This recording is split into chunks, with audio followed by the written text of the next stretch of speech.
जीवन में आगे बढ़ने के लिए, वैसे तो मैंने बहुत सारी चीज़ें बताई है, पढ़ाई के दौरान भी बहुत चीज़ों को मैंने समझाया बताया है। 2-3 चीज़ें ध्यान दीजिएगा। जीवन में कुछ नहीं कर सकते तो कम से कम एक अच्छा इंसान जरूर बनिएगा। जो करिए वो करिए, जो मिला उसे स्वीकार करिएगा, और मिले ना मिले उस पर कभी दुख मत करिएगा, लेकिन एक अच्छा इंसान बनने के लिए हमेशा प्रयास जरूर करिएगा। अच्छा इंसान का मतलब क्या होता है, उसमें ढेर सारी खूबियाँ होती हैं, लेकिन मैं ये नहीं कहता कि आप सारी खूबियों वाले बन जाइए, लेकिन एक अच्छे इंसान का मतलब होता है कि हम किसी के काम आ सकें। मुख्य पॉइंट बिंदु यही है, किस रूप में आप किसी के काम आ रहे हैं, ये आपके लिए बड़ा इंपॉर्टेंट होता है। जीवन का सबसे महत्वपूर्ण पहलू यही है। शेष चीज़ें जो आप कर रहे हैं वो करते रहिए, और कुछ न कुछ यदि आप कर रहे हैं, एक निश्चित दिशा में आप प्रयास करते हैं तो वो लक्ष्य मिलता है, इसमें कोई संशय नहीं है। लेकिन उसके साथ एक इंसानियत, क्योंकि इंसान तो हर घर में पैदा होता है, लेकिन इंसानियत कहीं कहीं पैदा होती है। इंसान और इंसानियत दोनों में अंतर है, ये समझिएगा आप कि आदमी अपने आप को इंसान, हर आदमी इंसान है, लेकिन इंसानियत किसी किसी में मिलती है, जिसमें अच्छाई ही अच्छाई भरी हो और जिसके अंदर परोपकार और दया के भाव भरे हों। ये मेरा संदेश था, आप अपने जीवन में इसको जरूर रखिएगा, जहां भी रहिएगा।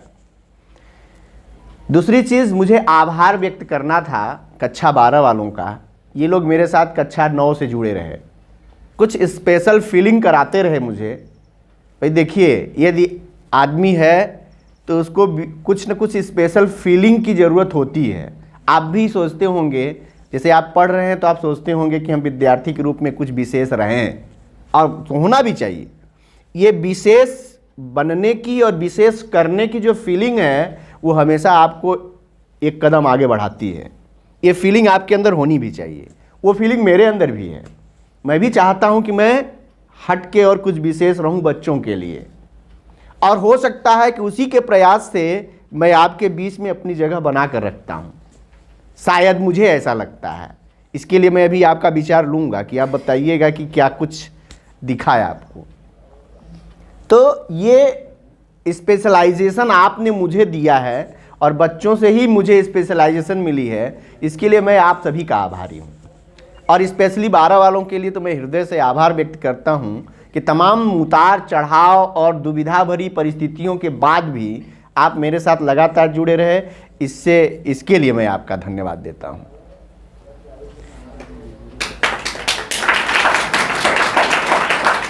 बड़ा अच्छा लगता है, चूँकि एक शिक्षक के रूप में, जहाँ तक मैं महसूस करता हूँ, एक शिक्षक के रूप में एक शिक्षक की वास्तविक खुशी यही होती है कि वो बच्चे उसको प्रीफर करते हैं। यदि आप मुझे प्रीफर करते हैं, या कुछ स्पेशल ट्रीट देते हैं, या स्पेशल रिस्पेक्ट देते हैं, तो वो मुझे बड़ा गर्वान्वित महसूस करता है, और मुझे अपने काम को करने के लिए एक एक्साइटमेंट देता है। मुझे लगता है कि मैं कुछ अच्छा कर रहा हूं, ताकि तभी तो बच्चे मुझे जो है इस तरह से अप्रिसिएट कर रहे हैं। तो ये आप अपने अंदर रखिए। और ऐसा नहीं है कि मैं ही एकमात्र टीचर हूं, नो डाउट। अभी तो आप अपने जीवन की शुरुआत भी नहीं कर पाए हैं। अभी तो आप एक तरह से कहिए कि चलने का तरीका सीख रहे हैं। तो जब आप आगे बढ़ेंगे, अभी देखेंगे आप एक छोटी दुनिया में रह रहे थे, जब आप बड़ी दुनिया में कैरियर प्लानिंग में चलते हैं तो बहुत सारे टीचर्स मिलेंगे, बहुत सारे मोटिवेटर्स मिलेंगे, बहुत सारे जो है इंस्पायरेशन देने वाले लोग मिलेंगे, और तमाम लोगों को देखने के बाद आपको लगेगा कि हम लोग तो उसमें एक छोटा हिस्सा थे। निश्चित ही, क्योंकि जीवन एक लंबी यात्रा है, और उस लंबी यात्रा के दौरान तमाम तरह के लोग आपको सीख देने वाले मिलते हैं। उसमें एक हिस्सा मैं भी रहता हूँ। मुझे भी बड़ी खुशी होगी यदि आप अपने जीवन में कुछ अच्छा कर पाएंगे, क्योंकि एक शिक्षक की वास्तविक खुशी होती है। एक अच्छे स्कॉलर और राइटर हैं, उन्होंने लिखा है कि a teacher feels very grateful when he sees his students growing step by step, when he sees his students achieving success after success. एक शिक्षक को सबसे बड़ी खुशी तभी मिलती है जब वह अपने विद्यार्थियों को सफलता की सीढ़ियां चढ़ते हुए देखता है। अपने चढ़े ना चढ़े वो मैटर नहीं करता, लेकिन वास्तविक खुशी, यदि वास्तविक शिक्षक है तो उसको सबसे ज़्यादा खुशी होती है जब वह अपने विद्यार्थियों को या अपने शिष्यों को सफलता की सीढ़ियों पर चढ़ता हुआ देखता है। शेष दूसरों को हो सकती है ईर्ष्या हो, दूसरे आपके कंपटीटर हैं उनको भी ईर्ष्या हो सकती है, या दूसरे लोग आपसे ईर्ष्या रख सकते हैं, लेकिन आपका मेरा एक ही संबंध है गुरु और शिष्य का, एक शिक्षक और शिक्षार्थी का, और मेरी खुशी आप में है। और वो खुशी ये है कि आप सफल हों, चाहे जिस क्षेत्र में हो। यदि आप सफल होते हैं तो उसकी सबसे बड़ी खुशी मुझे होती है, हम शिक्षकों को होती है। तो इसके लिए मैं आपको कहीं ना कहीं, आप नहीं मांगेंगे तो भी मेरे हृदय से एक आशीर्वाद हमेशा निकलता है और आपके लिए है कि आप जहां भी रहें सफल रहें। जीवन में बहुत सारे एक्सपीरियंसेस मैंने पिछले कई वर्षों से, 21-22 वर्षों से टीचिंग का एक एक्सपीरियंस रहा है। ये एक सत्र आपका भी उसी में ऐड हो रहा है। पहले बहुत तमाम जो है विद्यार्थियों के साथ संबंध रहा और आगे बढ़ते रहे। अभी कल के डेट की एक लेटेस्ट आपको एग्जांपल दूं, एक शुभम उपाध्याय नाम का स्टूडेंट था, अब तो वो एक गार्जियन भी है और एक अच्छा इंजीनियर है।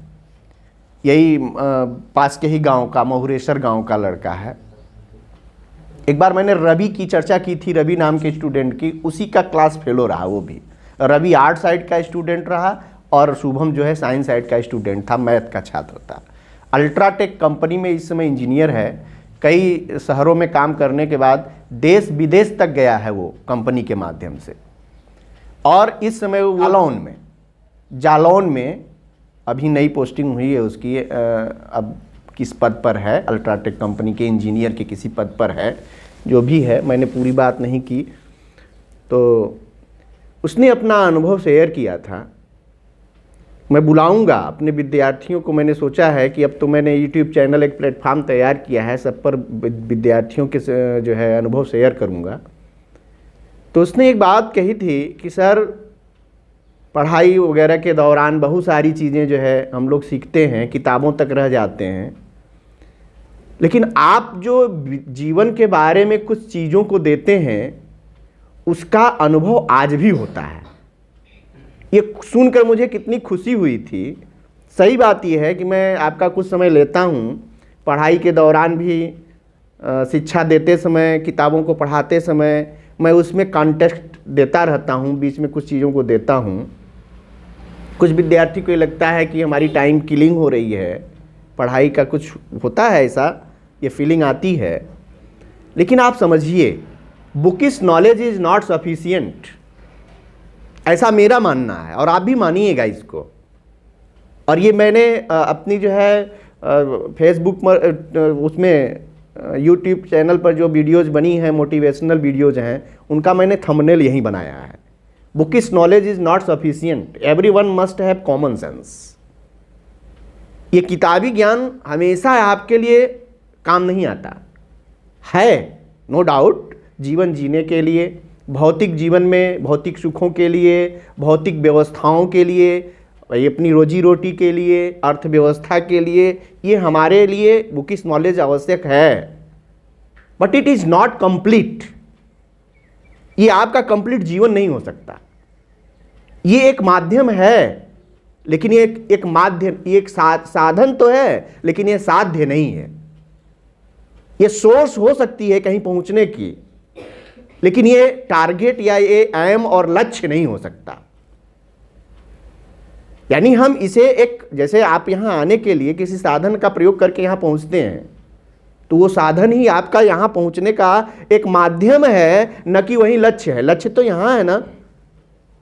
ठीक वैसे ही किताब आपका एक माध्यम बन सकता है, वह लक्ष्य नहीं बन सकता।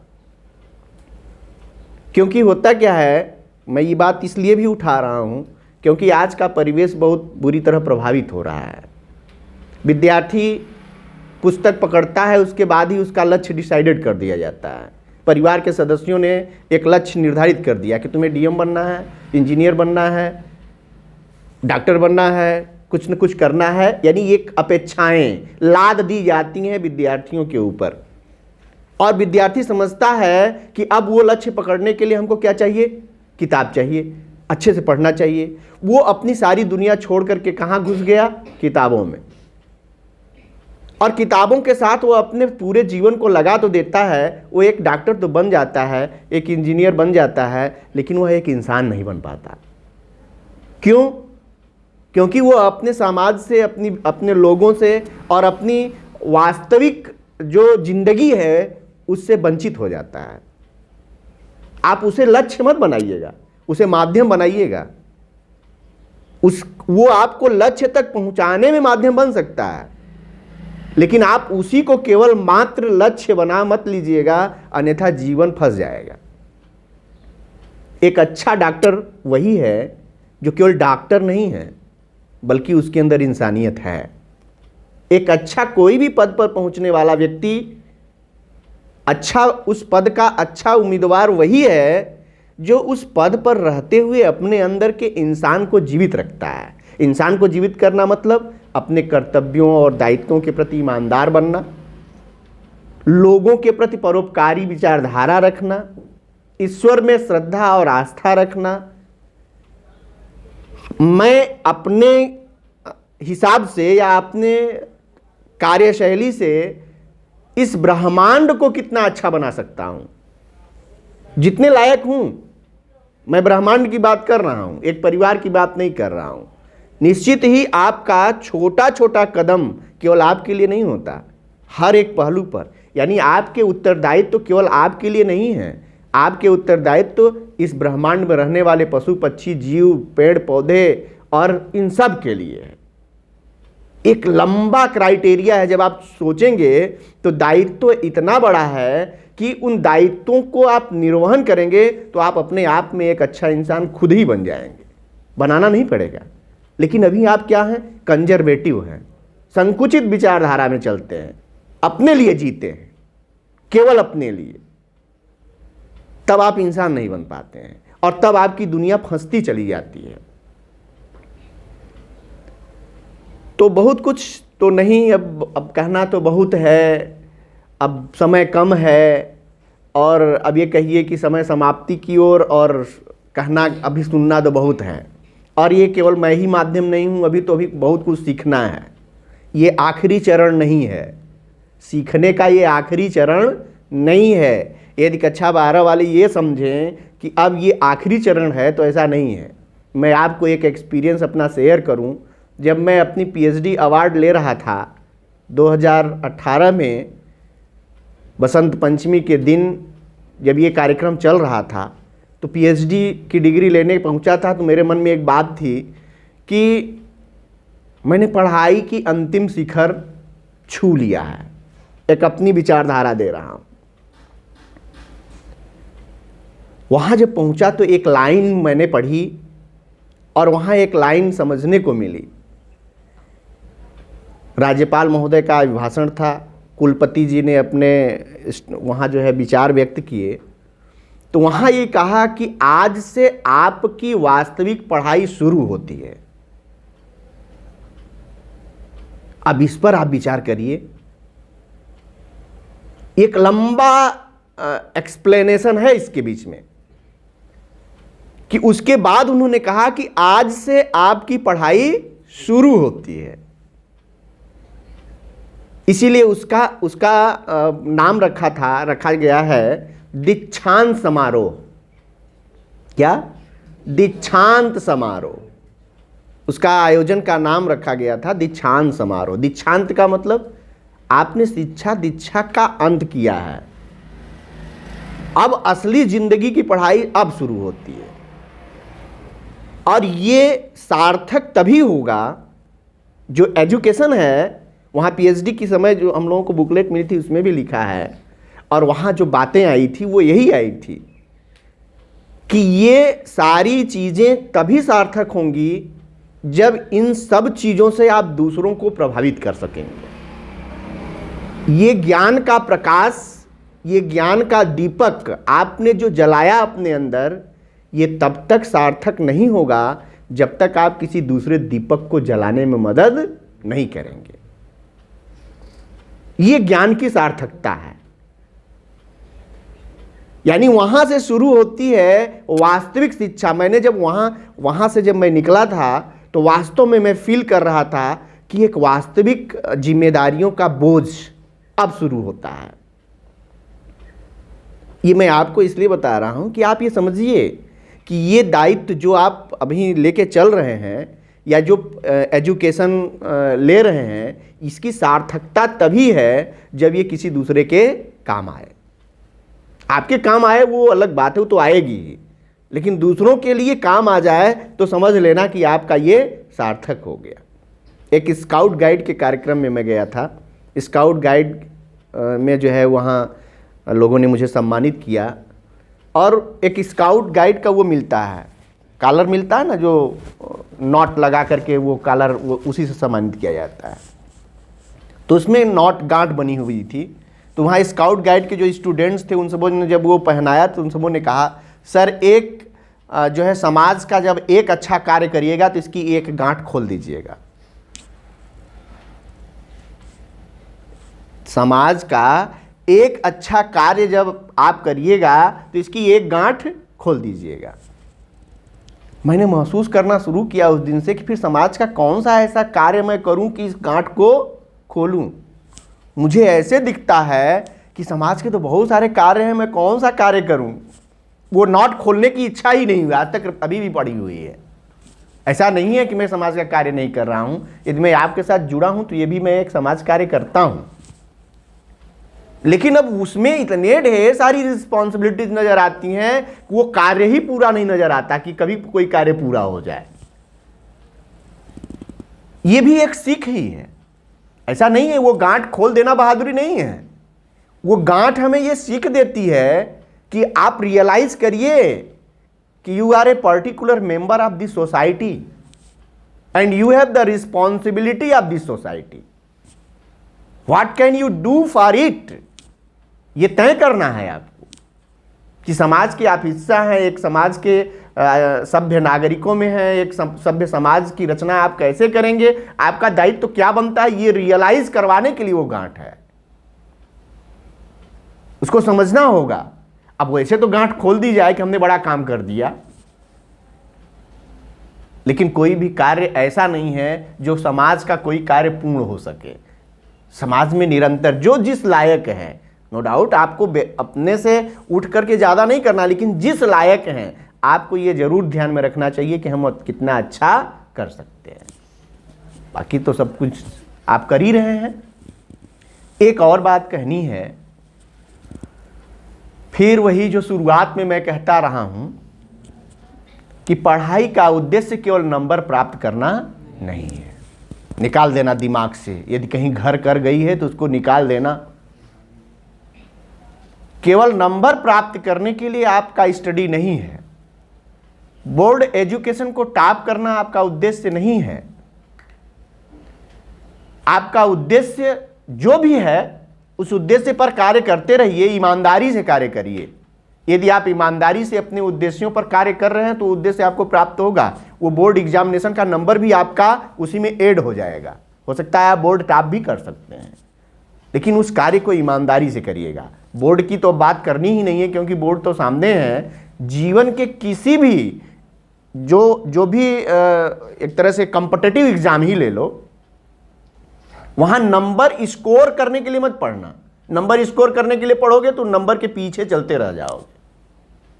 पढ़ना है हमको, क्या पढ़ना है, कंप्लीट करना है इसको, और उसको कंप्लीट करने के लिए पढ़ोगे तो नंबर तो तुम्हारे पीछे चलना शुरू कर देगा। पॉइंट वही नजरिया बदल दो। केवल नंबर के लिए यदि आप पढ़ेंगे तो आप नंबर के पीछे चलेंगे, और यदि आप पढ़ाई के लिए पढ़ते हैं और ईमानदारी से अपने कार्यों और दायित्वों को निभा रहे हैं, एक स्टूडेंट के भी दायित्व को निर्वहन कर रहे हैं, और कंप्लीट करने के लिए यदि आप कार्य कर रहे हैं अपने चीज़ों को, तो नंबर आपके पीछे चलेगा। उल्टा होगा, अभी आप नंबर के पीछे चलते हैं और एक समय होगा कि नंबर आपके पीछे चलना शुरू करेगा। और जब नंबर आपके पीछे चलना शुरू करता है तो आप एक दो बोर्ड के लिए टॉपर स्टूडेंट नहीं होते, एक आध बोर्ड टॉप करने वाले स्टूडेंट नहीं होते। जहां बैठेंगे वहां टॉपर्स बन के निकलेंगे, जहां बैठेंगे। अब लक्ष्य कैसा होना चाहिए आप तय कर लीजिए। अभी तक जो किया उसको नहीं कह रहा हूं मैं, लेकिन अब से आपकी विचारधारा इसी पर फोकस होनी चाहिए। और आपके पास एक बात अपने दिमाग में रखिए कि कोई भी विद्यार्थी किसी विद्यार्थी से कमजोर नहीं होता। कमजोर केवल सिस्टम है उसका, उसकी एक्टिविटी है, उसकी कार्य करने की प्रणाली केवल कमजोर है। और यदि वो प्रणाली सही हो जाए तो हो सकता है कि सबके सब टॉपर बने, एक नंबर पर सारे विद्यार्थी खड़े निकले। ऐसा भी तो हो सकता है। हम किसी से कंपीट नहीं करेंगे, हम किसी पर्टिकुलर विद्यार्थी से कंपीट नहीं करेंगे। कंपटीशन एक विचारधारा है जिसको गलत तरीके से डेवलप कर दी गई है। कंपटीशन एक ऐसी विचारधारा है कि हम आपस में कंपटीशन करते हैं, जबकि कंपटीशन किससे होनी चाहिए? कंपटीशन खुद से होनी चाहिए। और जिस दिन खुद से कंपटीशन आप करना शुरू करेंगे उस दिन आप अपने से ही बेहतर होना शुरू करेंगे। और सब कोई यदि अपने से कंपटीशन करे तो हो सकता है कि सबकी बराबरी चले। और एक ऐसा अवसर भी हो सकता है कि एक समान मार्क लेने वाले सारे के सारे विद्यार्थी खड़े हों। छांटना मजबूरी हो जाएगी कि इसमें से किसको टॉपर घोषित किया जाए। सब के सब टॉपर हो सकते हैं, नहीं हो सकते क्या? ये विचारधारा है। यही थॉट डेवलप करनी है प्रत्येक विद्यार्थी को। यहां बैठे आप सभी को, हाई स्कूल के हों चाहे इंटर के हों चाहे 9th के विद्यार्थी हैं, सबको मैं ये बताना चाहता हूं कि आप अपनी विचारधारा को यदि मोटिवेट कर सकते हैं तो कोई भी चीज असंभव नहीं। फिर से एक बार आप सभी को ढेर सारा आशीर्वाद, प्यार और शुभकामनाएं देता हूं और उम्मीद करता हूं कि आप जहां रहेंगे वहां अपना बेहतर करेंगे और अच्छा करेंगे और दिनोत्तर सफलता को प्राप्त करते रहिए। इन्हीं सब शुभकामनाओं के साथ आज की मैं अपने पूरी बात को समाप्त करता हूं और फिर से आशीर्वाद देता हूं। सबसे पहले मैं अपने गुरुजनों और मेरे जो आदर्श रहे हैं उनको मैं प्रणाम करना चाहूँगा और उनको तहे दिल से धन्यवाद देना चाहूँगा क्योंकि वो हमारी सफलता में अहम भूमिका निभाते हैं और हमें एक अच्छा इंसान बनाते हैं। सबसे पहले मैं अपने गुरु श्री डॉक्टर मनोज कुमार मिश्रा के चरण में प्रणाम करता हूं और सभी अपने छोटे भाइयों और बहनों को सुप्रभात करता हूं। मैं मनोज सर से 7 वर्षों से जुड़ा हूं। इतने दिनों का राह जो मेरा है वो बहुत ही अच्छा रहा और हम लोग सफलता में शिक्षक का अहम भूमिका होता है। धन्यवाद। सबसे पहले हम अपने प्रिय गुरुजनों को प्रणाम करता हूं और मैं यह कहना चाहूँगा कि मैं इनसे जो भी सीखा मैं उसका अपने जीवन में उतारने का प्रयास करूँगा।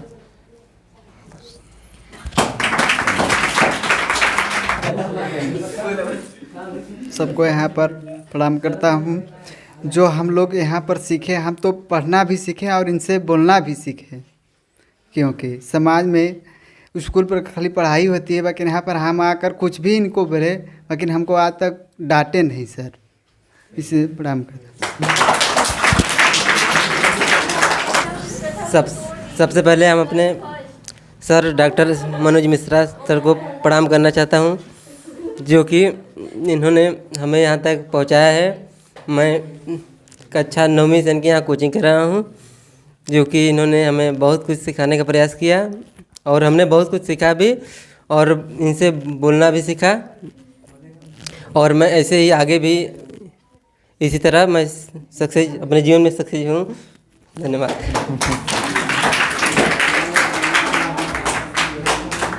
पहली बार है इसलिए थोड़ा हिचकिचाहट होती है। बेहिचक बोलने का प्रयास करना चाहिए। हाँ, ये ध्यान जरूर देना चाहिए कि पॉजिटिविटी हो, सकारात्मकता हो, देखिए, अनुभव ऐसा नहीं है कि मैं बैठा हूँ तो आप मेरे लिए बस अच्छा बोलिए तो ये वही अच्छा होता है। भाई जो अच्छाई है आप अच्छाई कहिए। हाँ, निसंदेह यदि आपको कुछ बुराई नज़र भी आती है तो उसको मत कहिए, लेकिन अच्छाई तो कुछ न कुछ होनी चाहिए, तो उसको जरूर कहना चाहिए। बुराई अकेले में कही जाती है, प्रचारित नहीं की जाती। और बुराई नहीं है वो क्या है कि वो इम्प्रूवमेंट का एक माध्यम है, हम उससे सुधरते हैं, उसका एक माध्यम बनाते हैं। तो कहनी चाहिए कि सर यहाँ ये प्रॉब्लम रही है। जैसे यहाँ भी सुधार के लिए आप बोलना चाहते हैं कि नहीं ये चीज़ को ऐसे कर दिया जाए तो और भी अच्छा हो सकता है। Good morning my teacher and good morning my all dear friends and juniors. मैं क्या बोलूँ टीचर्स के बारे में, I have no words but thank you for everything. सबसे पहले मैं अपने टीचर्स को धन्यवाद देना चाहती हूँ और मैं इनसे बहुत कुछ सीखी हूँ। इन्होंने मुझे मतलब बहुत मोटिवेशनल बातों के माध्यम से और पढ़ाई के दौरान बहुत कुछ देने का प्रयास किया है और मैंने इनसे बहुत कुछ ग्रहण भी किया है। धन्यवाद।